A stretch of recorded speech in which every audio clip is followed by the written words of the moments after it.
काँग्रेसच्या सरकारला या देशातून घालवायचा निर्णय घेतला होता।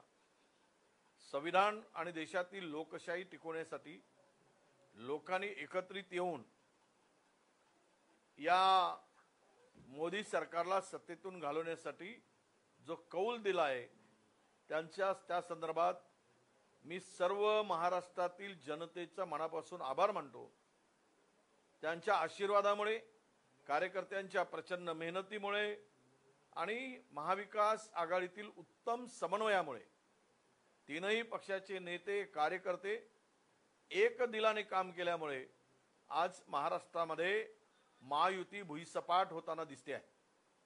आणि विशेष करून या त्रिकुटांचं जे सरकार आलं, दुसऱ्यांचे चिन्ह पळवून पक्ष पळून, हे महाराष्ट्रातील जनतेने दगाबाजांना आणि गद्दारांना धडा शिकवण्याचा जो निर्णय घेतला ते आज प्रत्यक्ष मतदानातून दिसत आहे।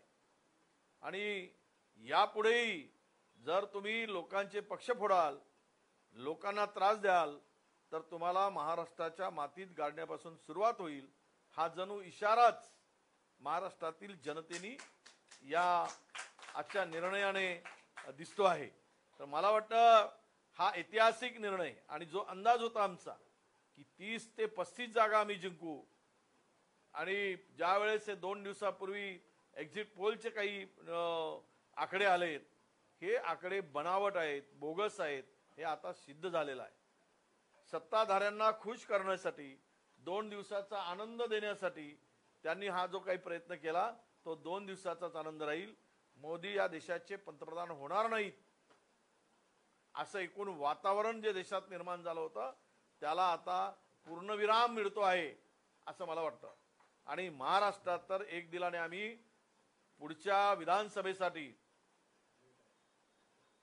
तीनही पक्ष मिळून, महाविकास आघाडी मिळून आजपासून तयारीला लागणार।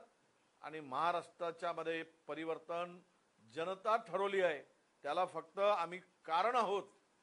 आम्हाला काम करायचं आहे, जात पात धर्माच्या पलीकडे विकासाचं काम करायचं आहे, हे आम्ही आता ठरवून पुढचं काम करू। जनतेचे आभार, कार्यकर्त्यांचे पुनश्च आभार, आणि सर्व ज्या लोकांनी आमच्या महाविकास आघाडीला, राहुलजींच्या प्रयत्नाला, राहुलजींच्या मेहनतीला सहकार्य केलं, त्या सर्वांचे मनापासून आभार मानतो। धन्यवाद। गडचिरोली जिल्ह्यासह महाराष्ट्रात भाजपचे किंवा महायुतीचे अनेक दिग्गज नेते जे आहेत ते प्रचारासाठी आले होते आणि अनेक मोठमोठे सभा तिथे घेतले, परंतु नायका निकाल बघता एकतर्फी निकाल लागला। काय खरं म्हणजे इथे विरोधी पक्ष नेत्याचा गाव, त्यामुळे सगळ्यांच्या लक्ष होतं इथे। आणि पालकमंत्री कोण, तर होम मिनिस्टर गडचिरोली जिल्ह्याचा, त्यामुळे निकाल कुठल्या दिशेने जाईल हे सगळ्यांच्या नजरा होत्या। परंतु पाहुणचाराला येणारे पालकमंत्री हे आता लोकांनी स्वीकारणार नाही हे दाखवून दिलं आहे। त्यांचा पाहुणचार करून त्यांना परत पाठवण्याचा निर्णय हा जनतेने घेतल्याचं या निकालातून स्पष्ट दिसते आहे।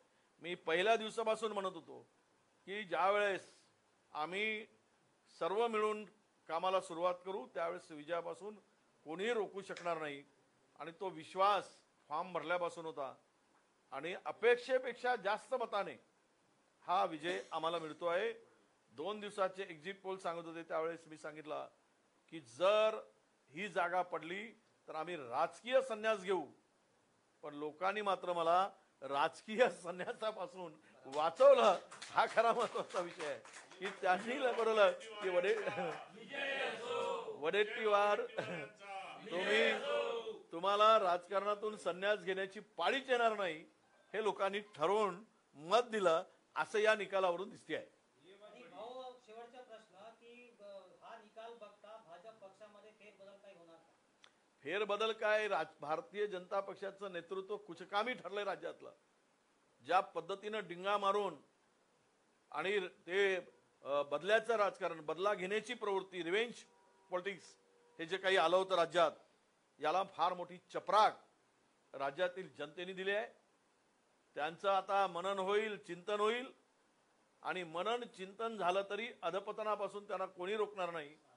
त्यांचं नेतृत्व राज्यात जे आहे त्या नेतृत्वाला आता कवडीची किंमतही राहणार नाही आणि पर्याय काय तो भाजपाने बघावा, तो आमचा प्रश्न नाही.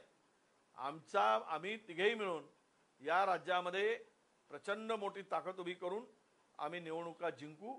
विधानसभेवरही महाविकास आघाडीचा झेंडा फडकेल हा आम्हाला विश्वास आहे.